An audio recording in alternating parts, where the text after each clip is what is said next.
नमस्कार. अष्टावक्र गीता निरूपणातील आज हा 22वा भाग. श्लोक क्रमांक 172 पासून आपण आज सुरुवात करणार आहे. या सर्वच मालिकेला चांगला प्रतिसाद मिळतोय. खरं तर गहन-गंभीर विषय आहे हा. त्यात खूप पुनरुक्ती आहे. तरीसुद्धा बरेच लोक तो ऐकतायत, काही आपला अभिप्राय कळवत आहेत, शेअर करतायत. एका दृष्टीनं हे जे अतिशय गुह्य ज्ञान आहे ते जास्तीत जास्त लोकांच्यापर्यंत जायचा प्रयत्न जास्त यशस्वी होतो असं मला वाटतं. खरंच ज्यांना जास्त इंटरेस्ट आहे त्यांनी आचार्य रजनीशांची महागीतेवरची जी पुस्तकं आहेत, 6 भागात ती आहेत, ती सर्व आपण अवश्य वाचावीत असं मी मुद्दाम सांगेन. कारण त्यामध्ये रजनीशांनी खूप उदाहरणं देऊन सविस्तर त्याचा उहापोह केलेला आहे. त्यामुळे आत्ता आपण जे करतोय ते त्यामध्ये त्रोटक आहे, पण ज्याला आणखीन सखोल ज्ञान मिळवायचे त्याला ती फार उपयोगी पडणारी आहे. श्लोक क्रमांक 172. न हिंसा नैव कारुण्यम नौद्धत्यम न च दीनता नाश्चर्य नैव च क्षोभा क्षीण संसरणे नरे. अर्थ: ज्याचा संसाराचा लोभ संपला आहे अशाकडे हिंसा नसते आणि करुणाही नसते, उद्धटपणा अथवा दीनपणा दोन्ही नसते, आणि त्याला कशाचे आश्चर्य वाटत नाही आणि राग येत नाही. थोडक्यात राग लोभाच्या आश्चर्याच्या तो पलीकडे गेला असतो. दुसऱ्याबद्दल वाटणारा द्वेष किंवा असूया यामुळे आपल्याला त्यांचा राग येतो व आपण हिंसेला प्रवृत्त होतो. याउलट दुसऱ्याला भोगावे लागणारं दुःख किंवा त्रासाच्या जाणीमुळे आपल्या मनात त्याच्याबद्दलची करुणा जन्म घेते व आपण त्याचे दुःख हलके करण्याचा प्रयत्न करतो. आपणामध्ये जो अहंकार किंवा गर्व असतो तो कधी पैशाचा, विद्येचा, बळाचा किंवा सत्तेचा असतो व त्यातून उद्धटपणाने आपण इतरांशी कधी वागत असतो. याउलट एखाद्या बलिष्ठ किंवा वरिष्ठ व्यक्तीच्या आपण संपर्कात आलो की तो आपल्याला त्रास देऊ शकेल या भीतीमुळे आपोआपच त्याच्यासमोर आपण दीनवाणे बनतो. जी गोष्ट आपणाला माहीत नाही ती पाहिली किंवा तिचे ज्ञान झाले की अरे वा, असे असते काय असे म्हणत आपण आश्चर्यचकित होतो. आपल्या मनाविरुद्ध, हिताविरुद्ध किंवा स्वार्थाविरुद्ध कोणी बोलले किंवा वागले की आपल्याला राग येतो. हिंसा आणि करुणा, उद्धटपणा व दीनवाणा व आश्चर्य आणि राग या परस्पर विरोधी भाव असून त्यांचा उगम आपण हा संसार खरा धरून चालतो या भ्रमामध्ये आहे. त्यापोटीच आपण आपला आपलेपणा त्या संसारात कालवतो व या भावभावनांना बळी पडतो. पण ज्ञानी योगाचा हा संसार लोप आटून गेलेला असतो, कारण त्याने त्यांचा फोलपणा जाणलेला असतो. श्लोक क्रमांक 173. न मुक्तो विषयद्वेष्टा नवा विषय लोलुपहा असंसक्त मना नित्यम प्राप्ता प्राप्त मुपाश्रते. अर्थ: मुक्त विषयांचा द्वेष करत नाही किंवा विषयात गुंततही नाही. अंतःकरणाने सर्वापासून सदैव अलिप्त असणारा मुक्त महात्मा जे येईल त्यासह व जे न येईल त्याशिवाय सुखातच राहतो. मनुष्य जन्माला आला की बरोबर विकार घेऊनच येतो. देह म्हटला की त्यासोबत देहकर्मी निसर्गताच येतात. त्याला झोप येणार, भूक लागणार आणि कामेशाही असणारच. खरा प्रश्न असतो तो या नैसर्गिक भावनांवर व त्यांनी निर्माण होणाऱ्या मनाच्या आणि शरीराच्या व्यापारावर नियंत्रण ठेवण्याचा. त्या विकारांच्यामुळे वाहत जावयाचे की त्यांना काबूत आणायचे हे विचार आणि विवेक यांच्या वापरावर अवलंबून असते. सामान्य माणूस त्यांच्यामागे वाहत जातो तर मुमुक्षू त्यांना काबूत आणण्याचा प्रयत्न करतो आणि मुक्ताची गोष्टच या दोघांहून वेगळी असते. त्याने यांच्यावर पूर्ण विजय मिळवला असतो. अर्थात जोपर्यंत तो देहात असतो तोपर्यंत त्यालाही देहकर्मे करावीच लागतात, परंतु तो त्यामध्ये न गुंतता ती तटस्थपणे करीत असतो. यदुच्छिले जे येईल त्याचा तो स्वीकार करेल आणि जे न येईल त्याची अपेक्षासुद्धा करणार नाही. विषयांचे जीवनातील नैसर्गिक स्थान तो जाणेल, परंतु त्यांच्यामागे धावणार नाही किंवा त्यांचा द्वेषही करणार नाही. थोडक्यात आहे ते असेल ते असू दे, नसेल ते नसू दे अशा तटस्थ, निरहंकारी आणि अलिप्त वृत्तीने वागणारा पुरुष मुक्त पुरुष म्हणूनच असेल आणि असेल तसा सुखी, समाधानी, संतोषी व सदैव तृप्तच राहून कालक्रमणा करत राहील. श्लोक क्रमांक 174. समाधान हिताहित विकल्पना शून्यचित्तो न जानाति कैवल्यमिव संस्थिता. अर्थ: शून्यचित्त मनुष्य समाधान, असमाधान, हित अहित या कल्पनांचा त्याग करून केवळ आत्मस्वरूपी सदा स्थिर असतो. आपल्या मनामध्ये ज्या इच्छा उत्पन्न होतात त्यांची पूर्तता झाली की आपण समाधानी होतो आणि ती झाली नाही की असमाधान होतो. मुलगा मेडिकलच्या प्रयोगशाळेत बसला असून तो मेरिटमध्ये येऊन त्याला प्रवेश मिळाला की आपण समाधान पाहतो. उलट तो तसा नाही आला तर आपण असमाधानी दुःखी होतो. अपेक्षा ठेवणे हा प्रापंचिकाचा मनोधर्म आहे आणि त्या अपेक्षांच्या पूर्ततेवरच त्याचे समाधान अवलंबून असते. या समाधानातही सदैव अपूर्णपणा असतो हे त्याचे वैशिष्ट्य आहे. मुलगा डॉक्टर झाला तरी पुढे पदव्युत्तर प्रवेशाची अपेक्षा असते व त्यावर त्याचे समाधान अवलंबून असते. स्वहिताची आपली कल्पनासुद्धा अशीच सुखाच्या अपेक्षापूर्तींची असते. पैसा, प्रकृती, सौंदर्य, सत्ता अशा अनेक गोष्टी आपले हित सामावलेले असते आणि त्यांच्या प्राप्ती अडथळ्यामुळे आपले अहित झाले असे आपण मानतो. या दोन्ही कल्पना सदैव अतृप्त असतात आणि त्यांचे मूळ देह व प्रपंच सत्य मानून चालण्यामध्ये असते. पण ज्याने आत्मज्ञान प्राप्त केले त्याला हे सर्व दो दिन की माया हे पटलेले असते. त्याच्या चित्तामधील सर्व अपेक्षा त्याने टाकल्या असल्यामुळे तो शून्य चित्त होऊन आत्मस्थित असतो. श्लोक क्रमांक 175. निर्ममो निरहंकारो न किंचिदिति निश्चिता अंतर्गलित सर्वाशा कुर्वन्नपि करोति न. अर्थ, हे विश्व भ्रममूलक आहे, निश्चयपूर्वक जाणणारा, ममत्व अहंकार नष्ट झालेला आणि ज्याच्या सर्व आशा गळून पडलेल्या आहेत असा मुक्त सर्व करीत असून सुद्धा अकर्ता असतो. अष्टावक्र ऋषींचे सांगणे कधी सरळ सोपे वाटते तर कधी घनगूळ वाटते. त्यांच्या उद्यातील प्रत्येक शब्द ठाशीव आहे, मात्र काही वेळा त्या शब्दामागील अर्थ मनन आणि चिंतनाशिवाय उमगत नाही. ज्याने विश्वाचा सर्व पसारा मायाभ्रम आहे, त्यात काहीच नसून केवळ आत्मतत्वच अविनाशी आहे हे जाणले, तोच ज्ञानी बनून मुक्तीला प्राप्त होतो. या असार आणि नाशवंत पसाऱ्यातील कोणत्याच चराचर वस्तुमात्राबद्दल त्याला मोह, लोभ आणि ममत्व नसते. त्याचा अहंभाव आणि अहंकार पूर्णपणे अस्त पाहून तो निरहंकारी बनलेला असतो. सुखदुःख, राग, लोभ, हिताहित अशा कोणत्याही भावनेला त्याच्यापाशी थारा नसतो.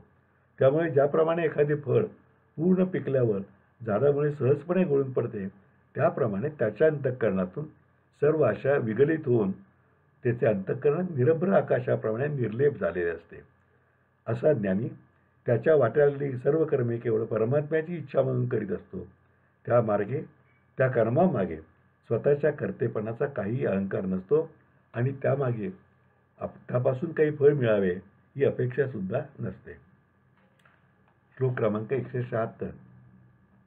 मनःप्रकाश सम्मोह स्वप्न जाड्य विवर्जिता दशाम कामपि संप्राप्तो भवत गलित मानसा. अर्थ, मनोव्यापार, मोह, स्वप्न आणि आळस यांचा त्याग करून ज्याचे मन भावातीत झालेले आहे असा ज्ञानी अवर्णनीय अशा परमावस्थेला पोचलेला असतो. सत्य ज्ञान प्राप्त झाल्यामुळे जो मुक्तीला प्राप्त झालेल्या अशा ज्ञात्याची अवस्था वर्णन करणाऱ्या 20 श्लोकांच्या समुच्चयातील हा शेवटचा श्लोक आहे. यापूर्वीचे 19 श्लोकातील त्यांनी तीच अवस्था वर्णन केली आहे. वर्णन करण्याचे माध्यम शब्द हे आहे व बहुतांश गोष्टीचे वर्णन करण्यास शब्दांचे सामर्थ्य पुरेसे असते. पण काही गोष्टी अशा असतात की जेथे शब्द सामर्थ्य तोकडे पडते, अशांना मग आपण अवर्णनीय असे म्हणतो. आईचे वात्सल्य, निसर्गाचे लोभस अथवा रौद्र रूप हे जसे शब्दामध्ये पूर्णपणे कधीच प्रकट करता येत नाही, तसेच आत्मज्ञानी पुरुषाची अवस्थाही शब्दांपलीकडची असते. ती सांगून पूर्ण होत नाही आणि ऐकूनही सर्वार्थाने आकळत नाही. खरं तर ती त्या अनुभवात जाऊनच जाणावीच आहे. तरीही मुमुक्षूंना काहीतरी आकलन मिळून अष्टावक्रासारखे महायोगी आपले शब्द खर्ची घालत असतात. ते म्हणतात, विश्वभ्रमाचा खेळ मनानेच मांडलेला असतो. आत्मज्ञानाने तो मिळून टाकल्यावर मनोव्यापार, मोह, जीवनाची व भोगाची स्वप्ने व आळस या सर्वांचे आपोआपच विसर्जन होते. श्लोक क्रमांक 177. अष्टावक्र उवाच. यस्य बोधोदये तावत् स्वप्नवत् भवति भ्रमा तस्मै सुखैक रूपाय नमः शांताय तेजसे. अर्थ, ज्या ज्ञानाच्या उदयामुळे विश्वभ्रम स्वप्नाप्रमाणे असत्य वाटतो आणि जे केवळ सुखस्वरूप आणि शांतभावी आहे त्या आत्मतेजाला नमस्कार असो. आत्मज्ञानाने प्राप्त होणाऱ्या अनुपम शांतीचे वर्णन करणाऱ्या 100 श्लोकांच्या या समुच्चयाचा हा प्रारंभ आहे. अष्टावक्र ऋषी प्रारंभी आत्मतेजाला वंदन करीत आहेत. रात्री झोपी गेल्यावर पडणारे स्वप्न पहाटे सूर्याचा उदय झाला की जाग येऊन भंग पावते. जागे झाल्यावर ते स्वप्न खरे दिसून केवळ भ्रमच होता हे उमगते. त्याचप्रमाणे या संसाराला सत्य मानणारा आपला भ्रम आत्मज्ञानाचा उदय झाला की आपोआप संपून जातो. आत्मज्ञानाची येथे सूर्याशी तुलना करताना सहज भगवद्गीतेतील साम्य आठवते. तेथे भगवंत स्वतःचे स्थान सांगताना म्हणतात, जे सूर्य, चंद्र किंवा अग्नी यांनी प्रकाशित न होता स्वयंप्रकाश असते तेच माझे स्थान आहे. आत्मज्ञान असे स्वयंपरिपूर्ण असते. तिथे द्वैत समूळ नष्ट झाल्याने ते अकलंकित तेजाने झळकत असते. सर्व शंका, भ्रम, द्वैत संपून गेल्याने आत्मज्ञानी सदैव पूर्णपणे शांत असतो. त्याची वृत्ती चालण्याची शक्यता संपून गेली असते आणि तो केवळ चिदानंदात असल्याने सदैव तृप्त, सुखी आणि समाधानी असतो. श्लोक क्रमांक 178. अर्जयित्वा किलानर्थान भोगनाप्नोति पुष्कलान नहि सर्वसंग परित्यागमंतरेण सुखी भवेत. अर्थ, एखादा सर्व संपत्ती संपादन करून पुष्कळ भोग मिळवू शकतो, परंतु त्या सर्व सुखोपभोगाचा त्याग केल्याशिवाय तो कधीही सुखी होत नाही. जगातल्या ऐश्वर्याचं जे अस्तित्व आहे ते नश्वर आहे हे सांगणारे ही श्लोक आहे. भरपूर पैसे मिळाले की सर्व प्रकारचे इंद्रियभोग घेऊन सुखी होता येते अशी संसारी माणसाची धारणा असते. म्हणून ते आयुष्यभर पैसा करत राहतात. मात्र प्रत्यक्षामध्ये या विषयभोगामधून कधीही शाश्वत सुख मिळत नाही हे त्यांच्या लक्षात येत नाही. कधीतरी वस्तुस्थितीमुळे त्यांच्या या समजुतीला धक्का बसतो, पण तोपर्यंत बहुधा खूपच उशीर झालेला असतो. प्रत्येक भोगामागे तो संपण्याची भीती असतेच. वैराग्य शतकामध्ये भर्तृहरीने याचे सुरेख वर्णन केले आहे. तो म्हणतो, भोगामागे रोगाची, कुळगौरवामागे अप्रतिष्ठेची, पैशामागे राजाची, मान सन्मानामागे दारिद्र्याची, रूपामागे वृद्धत्वाची, बलवानाला दुसरा सशक्ताची, शास्त्राला वादाची आणि जीवनाला मृत्यूची भीती सदैव असते.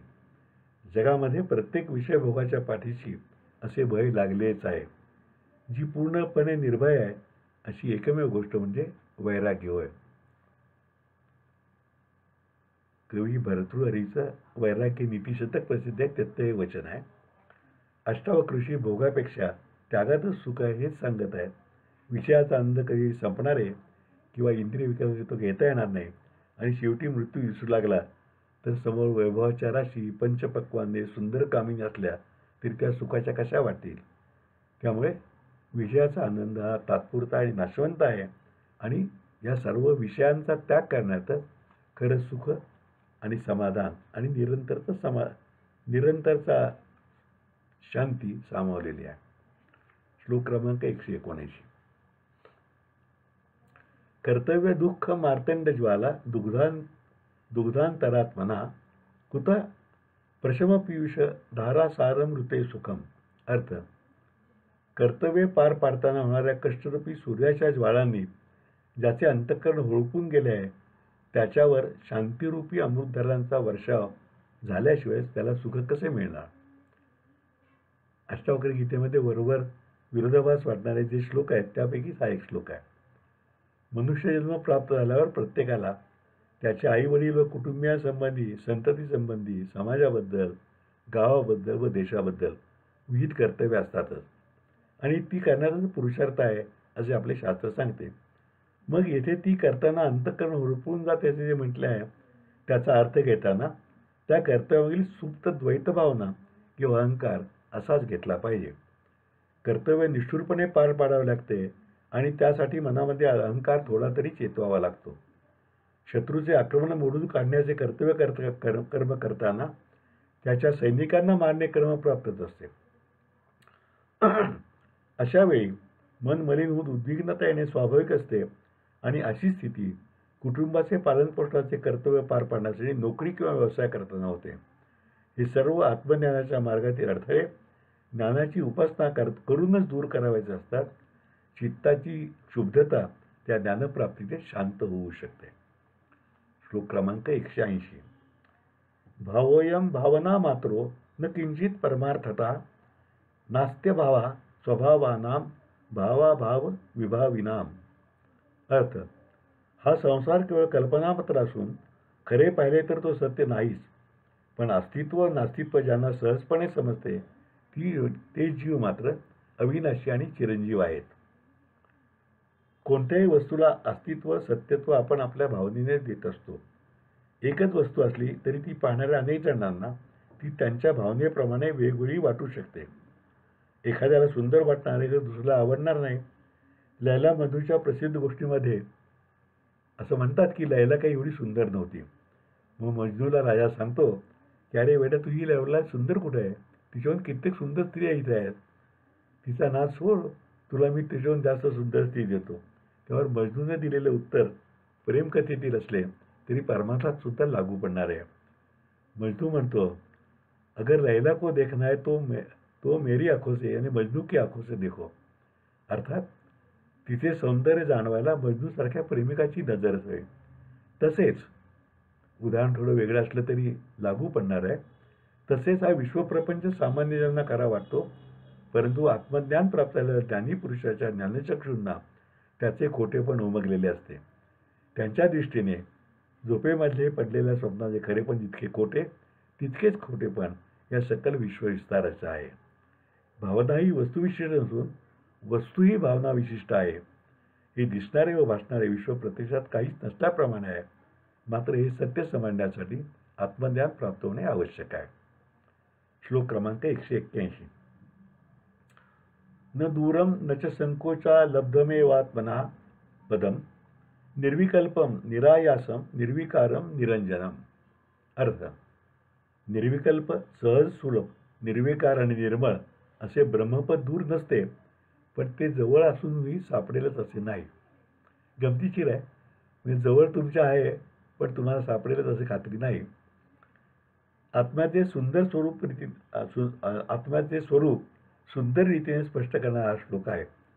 आत्मस्वरूप प्रत्येक वस्तुमात्रात ठासून भरलेले आहे. जगामध्ये अशी एकही वस्तू किंवा जीव नाही की जेथे आत्मत्व नाही. असे ते सर्वव्यापी असल्याने ते कोणालाही दूरचे वाटणार नाही. ते प्रत्येकाच्या जवळच किंवा खरे तर प्रत्येकामध्येच आहे. मात्र इतक्या जवळ असूनही त्याचा प्रत्येकाला बोध होईलच असे नाही. कशाची ज्ञान होण्यासाठी त्या ज्ञानाला योग्य अशी ग्रहणशक्ती हवी असते. आंबा पाहायचा असेल तर डोळे पाहिजेत, त्याची चव समजायची तर जीभ पाहिजे, सुरेल गाणे ऐकायचे तर कान पाहिजेत, एखाद्या गोंडस बालकाच्या जावळाला हळूवार स्पर्श करायचा असेल तर आपला हात नाजूक हवा आणि गुलाबाचा सुवास घ्यायचा असेल तर नाक हवे. आणि या बाह्य ज्ञानाबरोबरच त्यांचा आस्वाद घेणारा मेंदू आणि बुद्धी आणि मन हेही हवं. सर्व नाम व रूप असलेल्या वस्तू अशा रीतीने इंद्रियाच्या साहाय्याने जाणता येतात. परंतु अव्यक्त म्हणजे न दिसणारे, अस्पर्श म्हणजे स्पर्श न करता येणारे आत्मस्वरूप हे मनाच्याही पलीकडे असल्याने ते जवळ असले तरी मनाच्याही पहिलं पार गेल्याशिवाय जाणता येणार नाही. म्हणूनच अशा निर्विकल्प निरायास विकाररहित आणि निर्मळ आत्मस्वरूपाचा बोध प्रत्येकाला होईलच असे नाही. तुझा ये तुझपाशी असा तो आत्मबोध प्रत्येकापर्यंत जवळ असतोच, परंतु परी तू जागा चुकलासी अशा अवस्थेमुळे तो होत मात्र नाही.